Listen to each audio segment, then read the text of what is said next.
సంవత్సర కాలంలో 6 నెలల పాటు చీకటుంటే ఎలా ఉంటుందో ఒకసారి ఊహించుకోండి. అవును, సంవత్సరం మొత్తానికి 1 సన్‌రైజ్ అండ్ 1 సన్‌సెట్ ఊహించుకుంటేనే చాలా అద్భుతంగా అండ్ అలాగే భయాన్ని కూడా కలిగిస్తుంది. యెస్, ఈ వీడియోలో మనం మాట్లాడుకోబోతున్నాం అంటార్కిటికా గురించి. అంటార్కిటికాలో ఎప్పుడు చీకటి అనేది స్టార్ట్ అవుతుంది, తిరిగి మళ్ళీ సన్ రైజ్ అనేది ఎప్పుడు అవుతుంది అనేది కూడా మనం పూర్తిగా ఈ వీడియోలో అయితే తెలుసుకోబోతున్నాం. సో ఈ వీడియోలో చాలా ఇంట్రెస్టింగ్ పాయింట్స్ అనేది డిస్కస్ చేయబోతున్నాం కాబట్టి వీడియోని అయితే ఎక్కడ స్కిప్ చేయకుండా చూడండి. ఎవరైనా ఫస్ట్ టైం మన ఛానల్కి వచ్చి సబ్స్క్రైబ్ చేసుకోండి, పక్కన బెల్ ఐకాన్ అయితే యాక్టివేట్ చేసుకోండి.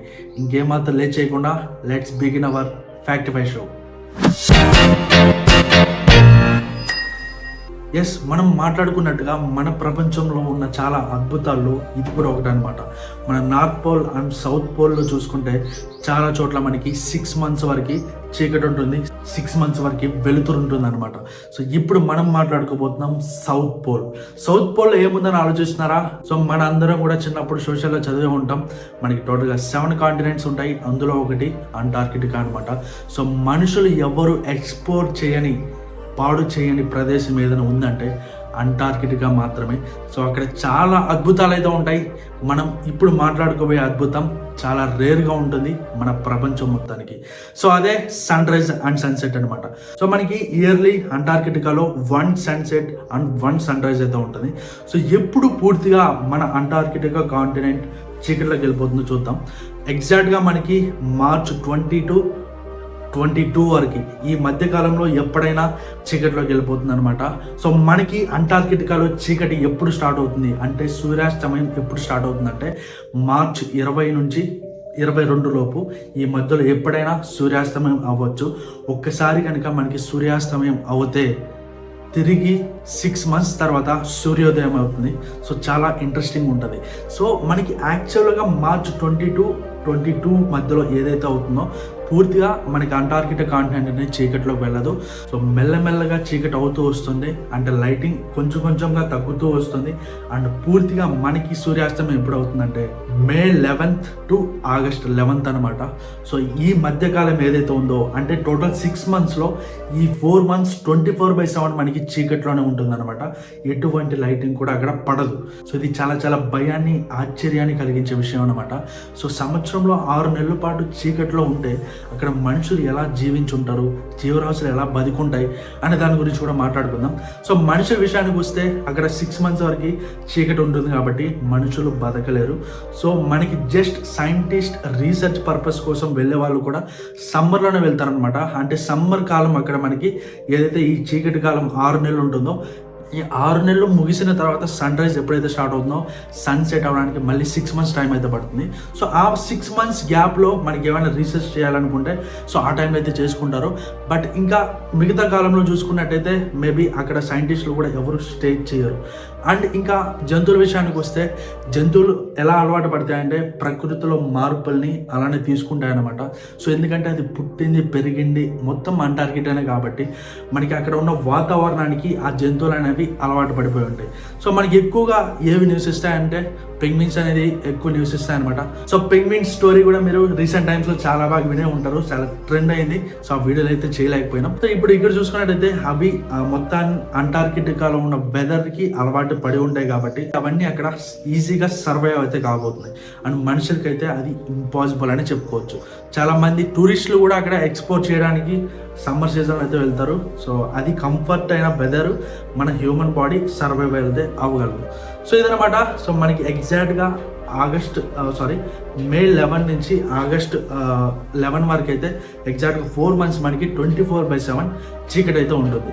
సో ఇప్పుడు సన్ రైజ్ అనేది మళ్ళీ తిరిగి వస్తానమాట. సో ఆగస్ట్ అయిపోయిన తర్వాత సెప్టెంబర్లో మనకి మళ్ళీ సన్ రైజ్ అయితే స్టార్ట్ అవుతుంది. సో సెప్టెంబర్ నుంచి మళ్ళీ యథావిధంగా ఫిబ్రవరి వరకు అంటే ఏదైతే 6 months డ్యూరేషన్ ఉందో మొత్తం మనకి సమ్మర్ సీజన్ అయితే అక్కడ ఉంటుంది. సో అంటే 24/7 డే అయితే ఉంటుంది అనమాట. అంటే సన్ రైజ్ స్టార్ట్ అయ్యి మళ్ళీ ఫిబ్రవరి మార్చ్లో సన్సెట్ అయితే మొదలవుతుంది. సో ఈ కాలం ఏదైతే ఉందో మంచిగా ఎక్స్ప్లోర్ చేయడానికి కుదురుతుంది అనమాట. సో ఇక్కడ వరకు ఎవరైతే వీడియో చూసారో వాళ్ళందరికీ ఒక చిన్న డౌట్ అయితే వచ్చి ఉండేది. సో ఆ డౌట్ అయితే నేను ఎక్స్ప్లెయిన్ చేయబోతున్నాను. ఏంటంటే ఇలా ఎందుకు జరుగుతుంది, yearly one sunset and one sunrise ఎలా జరుగుతుంది, ఎందుకు జరుగుతుంది అనే డౌట్. సో ఏం లేదు, మనకి చిన్న సైన్స్ అయితే ఉందన్నమాట. సో చాలా మిలియన్స్ ఆఫ్ ఇయర్స్ బ్యాక్ వచ్చి మన ఎర్త్ అనేది ఎలా ఉండేది, సో ఒక ఆస్ట్రాయిడ్ వచ్చి ఇలా గుద్దడం వల్ల సో ఇలా టిల్ట్ అయిందనమాట. 23 degrees ఇలా టిల్ట్ అవడం వల్ల మనకి ఈ మార్పులు అయితే జరిగాయి. సో ఇలా టిల్ట్ అయినప్పుడు ఏమవుతుందంటే north pole and south pole అనమాట. సో ఈ రెండింటికి చాలా ఎఫెక్ట్ పడుతుంది. సో ఇలా తిరుగుతూ ఉన్నప్పుడు ఏమవుతుందంటే సో ఇలా మనకి ఓవెల్ షేప్లో అయితే తిరుగుతుంది కదా, సో మన ఎర్త్ అనేది సన్ చుట్టూ. సో అలా తిరిగినప్పుడు అనేది డైరెక్షన్స్ అనేది చేంజ్ అవ్వడం వల్ల 6 months ఎలా ఉంటుంది మన ఎర్త్, 6 months అనేది ఇటుపక్క రొటేట్ అవుతూ ఉంటుంది. సో ఆ రొటేషన్ అయ్యే పీరియడ్లో మనకి ఈ పోల్స్ అనేవి లైటింగ్ అనేది చేంజ్ అవుతూ వస్తుంది. సో అప్పుడు ఏమవుతుందంటే నార్త్ పోల్ 6 months సన్ రైజ్లో ఉంటుంది, సౌత్ పోల్ 6 months సన్సెట్లో ఉంటుంది. మన నార్త్ పోల్ ఎప్పుడైతే సన్సెట్లోకి వస్తుందో మన సౌత్ పోల్ అనేది సన్ రైజ్ అయితే అవుతుంది అనమాట. సో ఇలా 6 months పీరియడ్స్లో మనకి ఆ రొటేషన్లో చేంజెస్ రావడం వల్ల నార్త్ పోల్ అండ్ సౌత్ పోల్లో కూడా మనకి చేంజెస్ అనేవి జరుగుతూ ఉంటాయి. సో ఎవ్రీ 6 months ఒకసారి. సో ఎప్పుడైతే మనకి ఫిబ్ మంత్ అంతా నడుస్తుంది, సో ఈ ఫిబ్రవరి అయిపోయిన తర్వాత March 20 ఎప్పుడైతే స్టార్ట్ అవుతుందో అప్పుడు మనకి చీకటి కమ్మడం మొదలవుతుంది అంటార్కిటికాలో. సో ఇదన్నమాట దాని వెనకాల ఉన్న సైన్స్. మీ అందరికీ అర్థమైందని అనుకుంటున్నా. ఒకవేళ ఎవరైనా అర్థం కాకుండా ఉంటే ప్లీజ్ ఒకసారి బ్యాక్వర్డ్ చేసి ఒకసారి ఎక్స్ప్లెనేషన్ అయితే వినండి, క్లియర్గా అర్థమవుతుంది. సో దాని వెనకాల ఉన్న సైన్స్ అయితే ఇది. సో నెక్స్ట్ ఇంకా ఇలా ఎందుకు జరుగుతుంది అనేది తెలుసుకున్నాం కదా. సో ఇప్పుడు ఎక్కడెక్కడ ఎలా ఉంటుంది అంటే ఇప్పుడు మనకి అంటార్కిటికా అనేది పెద్ద కాంటినెంట్.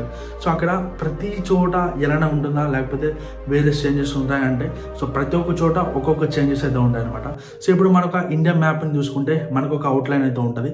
సో అంటే తీర ప్రాంతాలు ఏవైతే ఉన్నాయో సో అక్కడ కొన్ని చేంజెస్ అయితే ఉంటాయి అండ్ మిడ్ ఆఫ్ కంట్రీ ఒక చేంజ్ అయితే ఉంటుంది. సో ఇప్పుడు మన అంటార్కిటికా చూసుకుంటే అంటార్కిటికాలో కూడా తీర ప్రాంతాల్లో ఒకలా అండ్ మిడ్ కాంటినెంట్లో ఒకలా ఉంటుంది అనమాట.